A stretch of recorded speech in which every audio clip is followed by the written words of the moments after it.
Hi Taurus, Sun, Moon and Rising. This is your love reading for the first half of November. So we'll kick off with a bit of a difficult card as the overriding energy of the reading, and that's the Nine of Swords. The Suit of Swords governs our thinking, ideas, all things of the mind. And when we have the 9 energy, it can often indicate worrying about problems that we might have. Usually, and this deck is no exception, we have someone sitting up in bed as if they can't sleep, like they're being kept awake by fears that they may have, or just stress and things that are worrying. The good news about this card, and there is good news no matter how horrendous it looks, is that the things that are worrying you, they're not as bad as they seem. Like they're a lot worse when they're like percolating in our minds. The problems appear to be a lot worse than they are, and there are ways around the problems and conflicts that can be resolved. I love in this depiction of the Nine of Swords, at the window looking in is an owl, and that owl represents wisdom. So there is the wisdom there to figure out a solution. But it may be that a lot of you Taurians begin the month, and this energy can be coming in from the end of October, because I am reading for you at the end of October. You may enter November with this sense of, just being overwhelmed by the things that are going on in your life. I just want to apologize quickly before I continue. It is a celebration weekend at the moment. I've been putting off reading because there have been fireworks going off for days, but I couldn't put them off anymore if I planned to get the readings out in time for the beginning of November. So if you do hear fireworks, I do apologize, and I hope they're not too distracting. The messed up thing is it's actually not nighttime, it's daytime. It's daylight outside and people are doing fireworks, but there you go. The first card of the main spread is the Eight of Swords. So kind of continuing on with the Nine of Swords energy, it's that feeling of being stuck. Like you want to make changes, but you don't know how to make them. You want to find a way out of the situation, but you feel like you can't. And this is going to add to that Nine of Swords energy. And the Nine of Swords is going to add to this. So you've got this feeling of being stuck, and then you've got all these problems and you're thinking, I don't know what to do. I don't know how to fix this. I don't know how to get out of this situation. So yeah, poor Taurus, I do feel sorry for you. For those of you that this resonates with, there seems to be a very stuck, stressful, worrying energy. Some of you may even be feeling very depressed at this time. Further expanded by the Seven of Wands energy that comes up as the obstacle. With things coming at you from every angle, it just feels like every part of your life is just attack. Like it's just coming at you. It's a horrible position to be in, because you have the Seven of Wands where things seem to be coming at you from every angle, but then you can't like move out of the way of them because you have the Eight of Swords energy that makes you feel like you're stuck. And on top of that, you have the Nine of Swords where you are worrying about everything. You don't know how to get out of the situation. The good news, and I don't mean to sound patronizing, and if for those of you affected by this, you're going to be like, good news? What good news? There is no good news. The good news is the Seven of Wands tells you whatever this testing time is, and it can be a literal test for some of you. Like maybe some of you, your love life is being affected by exams that you're taking, or job interviews that you have to go for, or some other kind of literal test in your life. Or maybe you and your partner, if you're in a relationship already, are trying to figure things out. Like things have been difficult for you and you're trying to figure out how to go forward. So that could be the testing situation. But the Seven of Wands says there's nothing to show you won't succeed. And all three of these cards that, while I'm not going to say you're not reacting to something real in your life, like I'm not saying you've imagined all this, because in my experience, whenever these cards come up, there is something concrete and solid that is going wrong in your life that you're reacting to in this way. No one just wakes up and starts worrying about stuff that's not there. No, I always get the sense that there is something actually going on. It just appears to be a lot worse than it is. And that doesn't sound like much, but that is actually good news, because it means things are not as bad as you think they are. And you can find a solution and you can move forward. I mean, the Eight of Swords definitely says that you can free yourself and make changes and move forward. It's just you feel bound and stuck by whatever is happening. So in the past energy, we have the Eight of Cups. The Eight of Cups is very much about something missing. On the surface, it may look like, well, people look at your life on paper, it looks great. But no matter what your life looks like or what other people think about your life, inside you, there's this kind of nagging voice telling you something's missing, that this isn't right, that I need something more, that there's not complete satisfaction. It's like with the Eight of Cups, you've got some level of success in your love life, like you've got some level of success. And that might be if you're in a relationship, like just being in that relationship, moving forward. If you're single, that you've gotten to a place of emotional stability and that you're ready to get into a relationship to some extent. So there's some level of success emotionally and in your love life. But it's like something is definitely missing. Now, that doesn't sound wonderful, but this is a card of movement, because the Eight of Cups usually shows, and this card does as well, someone leaving behind these 8 cups and going in search of that missing cup. So whatever you feel like is missing, I think there's been a time in the past that you've acknowledged that something is missing, and maybe it's that thing that's missing that is causing all the stress and all the worry. You want to find that missing thing. You want to go looking for that missing cup. So for the next card, we have the Magician. The Magician, in some ways, is the opposite of the Eight of Cups. So it tells me that those of you that went off looking for what it is that was missing, you found it. And I don't even know if you had to go that far to look for it. It's as if that missing piece you found within yourself. Because the Magician tells you, you have everything that you need to manifest the things that you want. So in this case, to have the kind of love life that you want. I get for some of you that communication's been key in doing this. That the kind of energy around you now, it's finding the courage to say what you needed to say. I think that's what's been missing. Maybe the communication aspect, especially with all the swords that were coming up earlier, that you now have the courage to tell someone how you feel.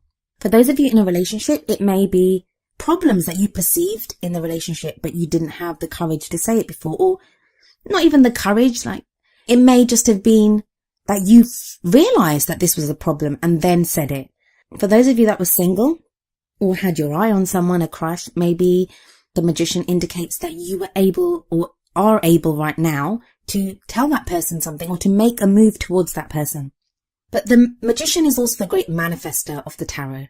When the Magician card shows up, it tells you that the energies are there to supporting you to manifest whatever it is, the love life that you want, whatever it is that you want from your love life, the relationships that you want. 6 of Cards in the future. I wonder how many of you are going on a journey. Can often show a literal journey. So you're having to go overseas, or maybe what you're looking for is overseas. That you now have a way to go find that overseas, or what you want comes to you from overseas. Especially with the traveling aspect or the going in search of what you want aspect of the Eight of Cups in the past. And this would not be a very typical Taurus energy. I always get that whole kind of like homebody element of Taurus. They don't really travel that much or go that far or, do all those things. Actually, that's not fair of me to say. I do know plenty of Taurians that love to travel and the such, but I'm getting a more kind of grounded feeling than that. So I think that's going to apply to very few of you. This 6 of Swords may just be a movement from a more kind of, I just got moving. Some of you are moving. You're moving house, or you're having to change location. It may not be overseas. Some of you it may be, but there is a move involved. Maybe that's what's been stressing you out. I mean, come on, like moving house can be one of the most stressful things that happen. So it may be that, but there is movement here. Now, the journey that the 6 of Swords speaks of, it can also be an emotional journey, or in the case of this, it's swords, so a logical one. You move from emotional turmoil or, where your mind is all confused and you don't know what you're doing, to calmer waters where you are feeling more grounded. Your thoughts are clearer. So it's great news after the turmoil and stress of the 9 of Swords and 8 of Swords and 7 of Wands. Moving to a place where things are calmer. This journey isn't always easy. I mean, which journey is? Come on. So it's not always easy because we usually see someone traveling in a boat with swords in it. So it's like we are still having to take our burdens with us. The problems that are there, we're still having to take them with us. But they kind of serve you as well, because they're usually planted in the boat. And one would imagine if we removed those swords, the boat would be flooded with water because there'd be holes. It's usually a wooden boat. But by them being there as well, they can sometimes obscure our path or make the journey more difficult because we're having to take extra burden and weight with us. But despite that, even though there are these swords in the bow, or, this burden that we're taking with us, we still make the journey. So there is still progress being made. And we definitely see this with the card that of what crowns you, or your goal, aim, ambition. You have the Lovers card. The Lovers card is a beautiful card, can speak about love, loving relationship. Now, for those of you that are single, that is what this whole movement is towards. It's towards being in that loving relationship. Now, that sounds kind of obvious. You might think, well, of course, if I'm listening to a love reading, of course I want a love relationship. Why else would I be listening to this? Not necessarily. Sometimes we can want a love relationship, but we can get so caught up in well, I want them to be like this, and I want our situation to be like this, and they have to be from this area, and they have to be of this. Like, we can get caught up in that. The energy that's coming through now, Taurus, you're getting very clear, and a lot of you are getting very clear on what you want from your love life. And the whole love aspect of it is very, very important right now. Like, the focus is just on that connection with the other person. So if you're in a relationship, it's you getting back to what matters, the love that matters in that relationship. If you're single, it's, I just want to feel loved. I want to be able to love someone. It's that whole emotional love aspect. It's also a choice. I feel like some of you are going to have to choose to give up something to be with this person, or to continue with your partner. Something's going to have to give. And maybe that's what's stressing you out, in that it's a sacrifice that you feel like you have to make, and you're trying to figure out if it's worth it or not. I think for many of you, it will be worth it. Obviously, I can't speak for everyone. It's a general reading, so it very much depends on you and how it works in your life. Free will is a wonderful thing. So everyone has that choice of, does this matter to me that much? Or, can I let it go? What I find really interesting about your whole reading is there aren't any people in it. I mean, we have people on the cards, but there aren't any court cards. So whatever is going on, it's very much about you, Taurus, figuring out what it is that you want within yourself. It's your relationship with yourself. That's not to say there's not a relationship around you, because there is. For a lot of you, there will be a relationship around you. Either one that you're already in, or one that you're looking to get into, or one that you're looking for. But it's like the stuff that's coming at you, the things that you're having to deal with, they're to do with yourself and how you feel and how you think about them. You may be presented with a situation, and it's now up to you to decide what you do with that. But the Lovers in this position is a wonderful card to get. And your focus will very much be on love. Well, many of you, the focus will be on love. For your feelings, or where you are right now, the 10 of Pentacles. I think you got this last time as well. I could just be imagining it. But 10 of Pentacles is definitely the happily ever after card, especially for Taurus, in a very practical sense, in a very physical sense. It may now be that physically you're with the person that you want to be, especially if you're in a relationship. You may now feel that from a practical viewpoint or from a physical viewpoint, you're with the right person. You're with the person that you want to be with, but you're trying to make that work. And that's like a great position to be in, actually, even though it's a lot of stress involved. But you've made that first move, the big move, to actually be with the right person. So you're with the right person. Even if you're single, it shows a great stability to get into a relationship. It's getting your house in order, getting your house in order, getting your life in order to have the relationship that you want, to have the love that you want. I've said this in just about every reading that's been coming up, the last few, in that this is the 6th reading that I'm doing, and the emphasis on the practical and the physical and the reality of love is very much something that seems to be coming up for everyone. It's no longer just enough for the emotional aspects of this. And the only difference I would say for you and what's coming up for other people is, for the other signs, is that you're always looking at the practical. You're always trying to figure out what's the reality of this. How can we do this in the physical and the practical? You now have the kind of opposite happening with the the Lovers card coming up there. And that very much says to me that the practical, taken care of. I get the feeling that for many of you, what's causing the chaos is how is how you're connecting in your love life, the emotional side of it. I mean, the 2 cups cards that come up here are the 8 of cups, and in your outcome you have the 4 of cups. Neither of them are the most easiest of cups cards. So there is that emotional instability even, or just lack in your emotions, or feeling stuck in your emotions. 9 of Pentacles and the energy that's coming in from around you. Are you the only one that's earning? Is there a problem with you trying to assess if a partner that you're with, or a partner that you're looking to be with, if they will contribute like financially enough? I think that's going to affect some of you. For others of you, you don't mind being that. You don't mind it's like you have enough. You feel like financially there's enough, or practically there's enough, which that's a supportive energy. And I think that will be important to figure out the emotional aspects, that if you feel like, well, you know, the practical stuff, the financial stuff, the house, the investments, the savings, the jobs, whatever, that's all kind of taken care of. Let me now concentrate on how I feel, or connecting emotionally with a partner, or telling someone you love them, or dealing with someone telling you that they love you, how you connect to that. Oh, I said before that no court cards came up. I lied, because there is a Knight of Pentacles here in the hopes and fears. Hopes and fears. Okay, so the Knight of Pentacles is the slowest of the knights. He or she works very hard, knows how to get what they want when it comes to work.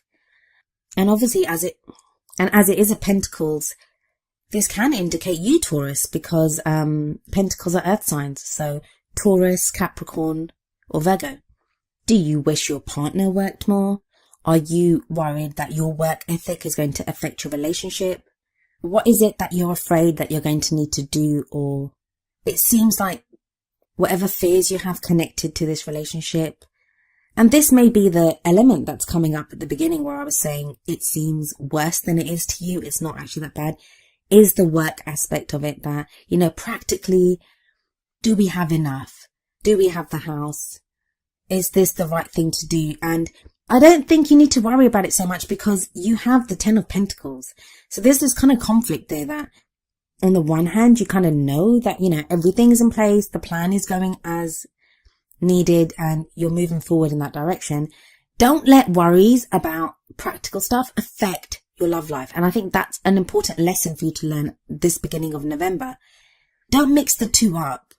That even though one of you may have lost a job, or you yourself, Taurus, may be facing job cuts or redundancies or whatever, there may be some practical concerns, paying the mortgage, whatever it is. It doesn't mean you can't love until you fix that. And if you're not feeling this yourself, Taurus, it may be that you're dealing with a partner or someone that is kind of trapped in this. As I said, a lot of the signs seem to be going through like this whole, let me get my life in order. What's the practical stuff going on? It's a huge contrast from the last batch of readings that I was doing, but it seems to be coming up very strongly for so many of you. The two don't need to affect each other. Yes, you'll have stress and worry when you're trying to deal with real physical problems in your life, but that doesn't mean you can't still love, and it not just can't still love, but be helped and enriched by that love that you have. If you know that you have someone that you love, or if you can keep in mind that you want this love, you want to find the kind of love that, you know, the love of a lifetime. If you can keep that in mind, it makes it easier to do the things that you have to do in the practical world, to work at the things that you need to work at. The other thing is you are a fixed sign, Taurus. You're a fixed sign, so change is not often easy for fixed signs. And as you know, I have an Aquarian sun, so I know all about being stubborn and not wanting to deal with change. Even when you require that change, or you want that change in yourself, doesn't mean it's easy for you to do it. And this is a time of change coming up for you, because you have the Death card in your outcome. And I actually happen to love the Death card, because if energies have been stuck, the appearance of the Death card, there is transformation coming, there's change coming. And it can be the death of an old situation. So it may be the cutting away of an old relationship. And I think that's like, for very few of you, that may apply. But what I would say then is, if that's the case, there's new love coming your way with the Lovers card there. The Death card heralds a new day, a new way. And it's not always easy to let go of, you know, the things that no matter, it's better the devil you know kind of thinking, that even though we didn't like the way things were going in the past. The uncertainty of new people coming into our life, doing things differently, that can cause a lot of uncertainty and worry. But in the end, this change will be good for you. And you have the Four of Cups. So that's kind of like the opposite of the Death card. So whereas the Death card is very much about change and things changing and death of old situations and relationships and ways of thinking and new things. I mean, we need things to die and move away because that is how new people and new situations and new things can come into our life. But it's the opposite of the Four of Cups, because the Four of Cups is feeling stuck, which kind of resonates with the Eight of Swords that you got right at the beginning. So you feel stuck, and this will be emotionally. I really feel for a lot of Taurians out there, because it's like there seems to be so much going on. There's this need to change things, to look for things that are missing, to solve problems, but then feeling absolutely stuck emotionally. And that can be frustrating when our situation around us or our higher thinking or whatever is urging us, pushing us forward to make changes in our life. But we just feel stuck. Like it's like, I need to make changes, but I don't know how to make these changes. With the Four of Cups, I would say, rather than focusing on the things that are lacking in your life right now or the things that are worrying you, concerning you, there is so much still to be grateful for, and that can sound really patronizing. And I'm really sorry for those of you that are feeling so depressed and down and out, and you're listening to this and thinking, what do you know? What do I have to be grateful for? That you feel so overwhelmed by the things that are stressing you out at this time.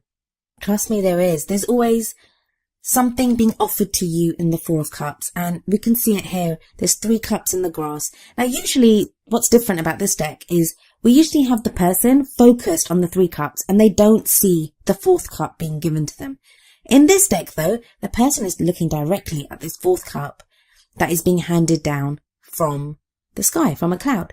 And that's like divine intervention, divine help. There is help there available for you. You are going to be given, and this could be the missing cup. Don't forget, 8 of Cups in the past. You were looking for that missing cup. Now that cup will be given to you. The whole thing of this reading, and I'm sorry to say this, it's like, Taurus, you're being dragged along kicking and screaming. Like, you want to make changes, you know you have to make changes, but they're not the easiest for you to make, and you're kind of still being urged along, pushed along, and with the Death card coming up, and the Magician, and the Knight of Pentacles. So, you know, the Knight of Pentacles is like digging in the heels and saying, I don't want to do this. Like, you know, I'm not sure. You know, like, hang on, guys. Can we just think about this for a moment? Nope. No thinking about it. There's been overthinking as it is. It's time to move forward.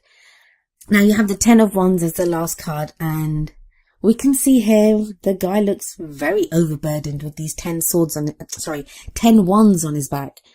You may also feel that. For as much as I've said that a lot of your worries or things that have been stressing you out, that they are not as bad as you think they are still like a burden. You still feel like they're a burden on you. But the 10 of Wands is the end of a cycle. It's the end of, it's completion. It's success. You've done what you needed to do in that field. And Wands are about creativity, creating something, energy, action, doing things. Whatever actions you've had to take, whatever things you've had to do, you will start to begin to see success for these. What I always say for the 10 of Wands, especially here, I mean, the fact that there's no one else here, like, even if you're single or if you're in a relationship, apart from the Knight of Pentacles, and I kind of feel that's your energy anyway, there's no one else here. So don't take on all your burdens yourself. If you're in a relationship, tell your partner that we have these problems. We need to fix this. Like, you know, the rent, I don't know if the mortgage money's coming in next month, or let's try to do something differently. Like, your partner can help you. Don't underestimate your partner. And Taurus, you don't need to do everything yourself. So that's the first thing. Try to get help from other people. If you're single, it can be telling your friends about, say, worries that you have to do with your love life, or there is, I mean, I'm getting that message coming through that there is help available for so many of you. And also, when we get to the 10 of Wands and we're so overburdened, we can forget what it is why we got into this in the first place. It's that whole like, is this worth it? Yeah, it is worth it. And I think you'll get a reminder of that with the Lovers card. There's someone or something or a connection that will remind you why you do all the things that you do. And that's going to get you through the stresses of this beginning period of November. And it sounds like a really bleak reading, and I apologize for that, Taurus, but I just want to remind you that things are not as bad as they seem. That's going to not seem like much consolation to you when you're going through it and when you're feeling all this, but trust me, things are not as bad as they seem. A lot of you are going to make it through this so wonderfully, and at the other side of it, you're going to have the Lovers card. You're going to have that love connection. It's that choice. Pick love, choose love, concentrate on love.